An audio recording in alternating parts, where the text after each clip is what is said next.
उन्होंने वो 1993 से अब तक पूरा अतीत खंगाल डाला है दिल्ली का। मैं आपसे ये सेंस लेना चाहूंगा सर कि ये ईगो की लड़ाई चल रही है, ये पिछले 8 साल से जो होता दिख रहा है दिल्ली में, पहले नहीं हुआ। अलग अलग सरकारें, केंद्र में किसी और की सरकार, दिल्ली में किसी और की सरकार, तब ये सिर्फ टव्वल नहीं होती थी, अब ये इतनी होती क्यों दिखी?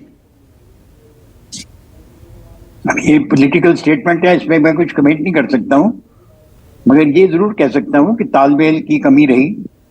पहले तालमेल अच्छा था राज्यपाल और मुख्यमंत्री के बीच में, चाहे शीला दीक्षित जी के टाइम पे था, चाहे खुराना जी के टाइम पे था, या साहिब सिंह जी के टाइम पे था। अब वो थोड़ा सा तालमेल कम हो गया। अगर तालमेल बड़ा होता तो ये समस्या आनी नहीं थी। तो अब बाकी पॉलिटिकल इश्यूज है, उसमें मैं कमेंट नहीं कर सकता हूँ, बट ये जो जजमेंट आई है उसको थोड़ा प्रॉपरली आप देखिए। इसमें ट्रांसफर एंड पोस्टिंग से उन्होंने बोल दिया, बट बाकी इशू ये है कि जो यहाँ की अपॉइंटमेंट होती हैं, यूनियन टेरिटरी है क्योंकि ये यूपीएससी करती है। बाकी स्टेट्स में public service, state public service commission होती है, तो गवर्नर अपॉइंटिंग अथॉरिटी होता है। तो डिसमिसल की पावर, सारी पावर स्टेट गवर्नमेंट के पास होती है। यहाँ अभी पूरी जजमेंट मैंने तो पढ़ी नहीं है, देखी भी नहीं है, तो उसमें पता नहीं क्या कहा गया है, मगर ये तो एक कॉन्स्टिट्यूशन प्रोविजन है कि ये यूपीएससी रहेगी। अगर यूपीएससी के थ्रू जिन अफसरों की अपॉइंटमेंट होगी, उनका अपॉइंटिंग अथॉरिटी प्रेसिडेंट होगा। तो जिसका अपॉइंटिंग अथॉरिटी प्रेसिडेंट है वो होम मिनिस्ट्री या डिपार्टमेंट ऑफ पर्सनल या सेंट्रल गवर्नमेंट के अंडर आते हैं। इसी तरह सेंट्रल नहीं, पर उनकी ट्रांसफर पोस्टिंग तो राज्य सरकार करती है ना। जितने आईएएस आईपीएस ऑफिसर्स हैं वो राज्य सरकारें करती है उनकी ट्रांसफर पोस्टिंग, वो गृह मंत्रालय नहीं करता या डिपार्टमेंट ऑफ पर्सनल नहीं करता। इसमें एक चीज और भी है, नहीं ट्रांसफर एंड पोस्टिंग तो क्लियर है ऑर्डर, इसमें कोई डिस्प्यूट नहीं है, कोई शक नहीं है कि सुप्रीम कोर्ट ने बड़ा क्लियरली कह दिया है कि transfer and posting Delhi government खुद करेगी। मैं तो कंट्रोल की बात कर रहा हूँ। मैं तो जो विजिलेंस इन्होंने चीफ मिनिस्टर ने स्टेटमेंट दी कि मैं सब करप्ट भ्रष्ट लोगों को हटा दूंगा, तो उस पर बोल रहा हूँ। और विजिलेंस डिपार्टमेंट हमेशा इनके अंडर था, बट एंटी करप्शन अब पुलिस के अंडर है, तो वो एलजी के अंडर आता है। तो आपके पास लिमिटेड पावर्स आई हैं जहां तक अफसरों पे कंट्रोल की बात है, which is not a bad thing, which is a good thing, क्योंकि ये यूनियन टेरिटरी है, यहाँ कॉमन कार्डर है, जिसमें आईएएस अफसर हैं या पीसीएस अफसर हैं, दानिश के अफसर हैं, वो कॉमन है। ये सिर्फ दिल्ली के नहीं है, दिल्ली से बाहर के भी हैं। हाँ। उनको आप अंडमान निकोबार भेज सकते हैं, जो आईएएस अफसर है उनको आप कश्मीर और लद्दाख और लक्षद्वीप और अंडमान सब जगह भेज सकते हैं। तो ये जो डिसीजन होगी होम मिनिस्ट्री लेगी, तो यहाँ से नहीं हो सकती वो डिसीजन। ये फिर तालमेल की जरूरत है। अगर आपको ये फिर इसमें एक प्रॉब्लम आ जाएगी, और उस प्रॉब्लम को अगर हम फोरसी नहीं करते हैं तो हम दिल्ली के लोगों के लिए और प्रॉब्लम्स क्रिएट कर रहे हैं।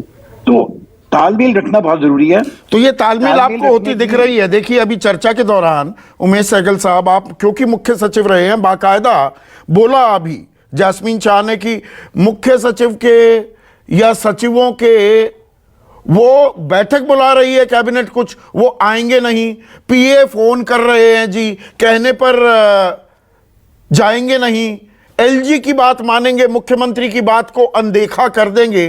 क्या ये आपके समय में भी ऐसा होता था क्या? नहीं, और जहां तक मुझे पता है अब भी नहीं ये होता। और जब सुप्रीम कोर्ट के सामने हमारे सॉलिसिटर जनरल ने डेटा पेश किया था, तो एक भी ऐसा केस नहीं था जिसमें कि सेक्रेटरी हेड ऑफ डिपार्टमेंट ने किसी भी मिनिस्टर की मीटिंग में जाने से इनकार कर दिया हो। ऐसा कोई केस नहीं था। तो चार ऐसे जरूर केसेस थे जिसमें लोग छुट्टी लेके चले गए या छुट्टी में चले गए, ये जो भी था। ऐसे केसेस अगर हैं और वो रुक जाते हैं तो ये बहुत अच्छी चीज है दिल्ली के लोगों के लिए। नहीं, क्योंकि जैस्मिन ने ये बात कही, यहां पर उमेश सहगल कह रहे हैं कि ऐसा कुछ नहीं है। मैं उमेश सहगल जी का काफी सम्मान करता हूं, लेकिन उन्होंने दिल्ली सरकार की एफिडेविट नहीं पढ़ी है। इस कॉन्स्टिट्यूशन बेंच का जब ट्रायल चल रहा था तो दिल्ली सरकार के एफिडेविट में ढेरों ऐसे एग्जाम्पल्स मेंशन किए गए थे। मैं उन अफसरों के नाम नहीं लूंगा, लेकिन उनके डेजिग्नेशन और उनके नाम से कहा गया था कि इसने इतनी सारी मीटिंग स्किप करी। भले मैं कहूं एक समय पे एक विभाग ने 20 से करीब मीटिंग बुलाई थी पोल्यूशन का निवारण करने के लिए, उसमें से एक मीटिंग में केवल वो सचिव आया था, 19 मीटिंग उन्होंने स्किप करी थी। और एग्जांपल है जहां पे मिनिस्टर ने 10 बार कॉल किया, कॉल नहीं उठाया, उसका कोई रिस्पांस नहीं आया और कई दिनों तक ही ऐसा।